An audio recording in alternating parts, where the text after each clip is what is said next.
This is Matt for Two Boxing. Delighted to be joined by Tommy TNT Fury. Tommy, Dad said you're making weight, so we won't keep you too long there. You come into this fight against a step-up opponent, a chance for you to really show what you're all about and go against someone who's got a winning record. Is this where you prove how good you are on this big stage on Saturday night? 100%, yeah. I mean, I feel like, a guy coming to win, a guy who's got something to prove himself. When he comes to fight me, I think you're going to see a different version of me. It's hard to make a journeyman engage in a fight, but I feel like when I've got a fight in my hands, you'll see a better performance out of me, put it that way. Tommy, your dad's obviously said about the Triple G comparisons. Yeah. Can you see them yourself? And if so, what specific elements of Tommy Fury or Golovkin like? Yeah, definitely. I mean, he's just going off what he's seen in the gym, me sparring. I've had some good kids in sparring, and a bit of what I've been doing, I've been methodically going about it, hands up high, catching the shots and breaking my opponents down. In similar fashion it is, when we've watched the sparring back. But all I've got to do is take that sparring into the ring on Saturday night. Tommy, you said in the press conference you don't need a camp to fight Jake Paul. Do you want that saga put to bed in your next fight, providing you come through on Saturday? When I come through on Saturday night, Jake Paul's got the opportunity to get in touch and get this fight over and done with. This should have been done in December. Granted, it was me that pulled out with the injury, but this can be settled, and it's not hard to settle. So if he wants to rock and roll after Saturday, let me know. I'm not a hard man to find. Tommy, Jake Paul's called out Michael Bisping, obviously we know retired. I actually think he's got a glass eye, so one-eyed Michael Bisping, never fought as a professional boxer. Just your thoughts on that, why is he calling out Michael, do you think? Well, I think Jake Paul's called out everyone apart from the Charlie in the Chocolate Factory, hasn't he? I mean, everybody with a name he's mentioned.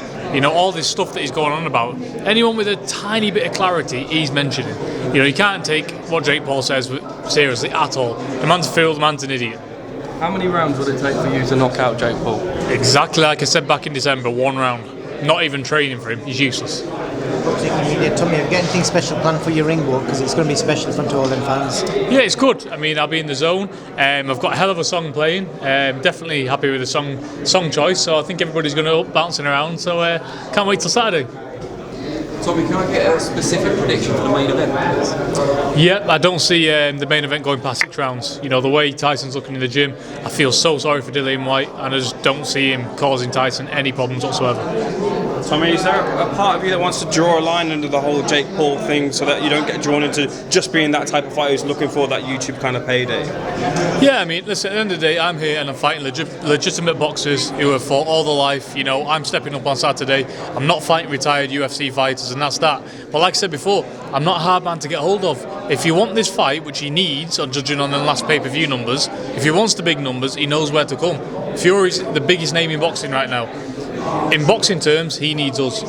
Since that fight, have you had any sort of conversations with him about getting that fight, negotiations going again? Yeah, he's been back and forth, but at the end of the day, that's why I have a team, and a great team in that. I truly believe that fight will be put to bed this year. But as of right now, guys, my concentration is on Saturday night, nothing else. Any injuries? You had the rib injury last time, which took you out the Jake Paul fight. How are you feeling now coming to this one? Yeah, the rib is healed up, absolutely fantastic. I'm feeling good, it's held up in sparring. I've took some shots around it, I'm more than happy. The body's in fantastic condition, and I'm ready to rock and roll Saturday night. Tommy, just on that injury, have you been doing much more medicine ball work? Yep, still doing the medicine ball work because that's not what caused the injury, like I said. But at the end of the day, training's gone fantastic, left no stone unturned. I'm ready to show you on Saturday night what I've been doing. Tommy, I don't want to take up too much of your time, but obviously you've got your dad John here with you, with Tyson as well. Very, very proud moment for him. 94,000 Wembley Stadium. How much does it mean to you to have obviously yourself, your brother Tyson and John? Yeah, definitely. It means the world to have everybody here watching. Obviously my dad hasn't been there for my last fight because it was in America, and he hasn't been there for the last years because Tyson was always fighting in America. So it's amazing that he's here to watch his two sons fight on the same bill at Wembley. 94,000, doesn't get any better.